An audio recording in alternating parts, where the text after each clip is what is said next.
Muriel Sarah Cohen. Charlotte Valandré, tout de suite à présent, c'est l'heure de l'analyse. Dans cette émission, on a pour habitude de débriefer ces minutes passées ensemble avec un portrait de vous. Eh bien, aujourd'hui, c'est Ruti Aroginor qui s'y colle en théorie par visio avec nous. Nos auditeurs peuvent vous entendre. Ruti, bonjour Ruti.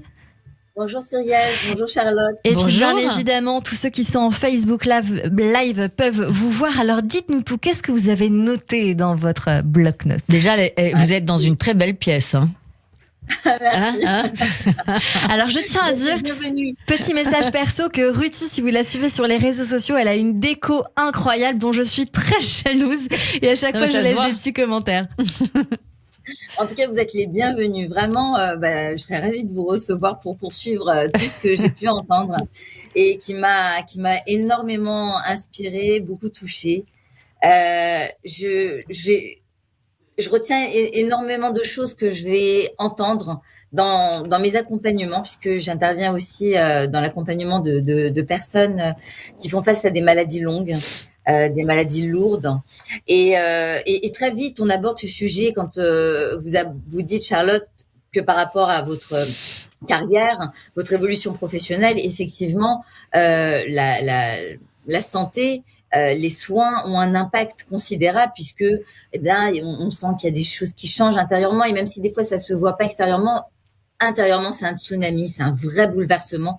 Et il y a tellement de personnes aujourd'hui qui souffrent justement d'avoir envie de sauver la face, de montrer que ça peut aller, alors qu'à l'intérieur, ils sont en train de recoller les morceaux, et que c'est vrai qu'on leur met la barre haute parce que on va leur dire t'as l'air d'aller bien, et c'est vrai qu'intérieurement, mais il y a une sorte de scission qui se fait, et donc vous nous amenez vers un cheminement qui amène vraiment un travail de réconciliation, et je les vois ces étapes, et je les vis au quotidien d'ailleurs, quand vous parlez notamment de la dimension professionnelle, et que vous dites que ça vous a sauvé la vie, Cordier, jugé flic, parce que c'est vrai que le statut entre guillemets de maladie, il peut être très enfermant. Il y a une confusion entre ce qu'on fait et ce qu'on est, et qui vient nous bouleverser au niveau de l'identité. Et quand vous le dites très justement, c'est vrai que pouvoir retravailler, pouvoir être identifié, être valorisé, être reconnu, avoir une sociabilité, ça booste considérablement la pulsion de vie.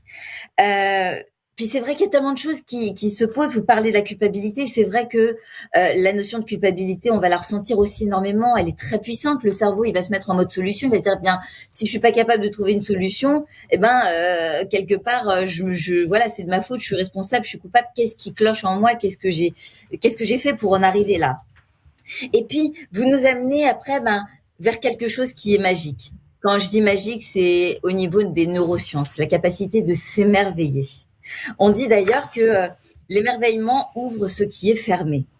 Et quand on fait face à des défis, à des combats comme la maladie, entre autres, le cœur, il va subir énormément de fluctuations, énormément de bouleversements, d'autant que vous avez aussi avec le cœur eu beaucoup de challenges, dans la mesure où il y a toutes ces peurs, ces appréhensions de l'avenir, qui fait qu'il va recevoir lui aussi des décharges très fortes.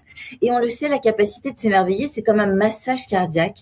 C'est une capacité à se reconnecter à la vie, au sens, que vous illustrez très bien quand vous parlez de votre reconnexion avec votre énergie vitale, quand vous faites des balades, quand vous vous reconnectez aux sons, aux images, aux sensations, aux lumières qu'il y a autour de vous.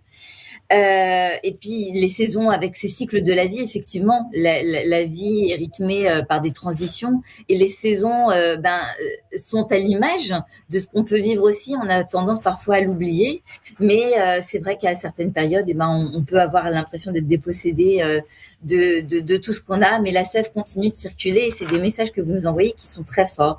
Le fait de réapprendre à vivre, de retrouver goût à la vie grâce à nos sens, de se reconnecter à tout ce qu'il y a autour de nous, qu'on a parfois tendance à oublier. Puis c'est vrai que vous illustrez très bien le fait que parfois lâcher prise, c'est un concept qu'on entend, mais c'est très théorique.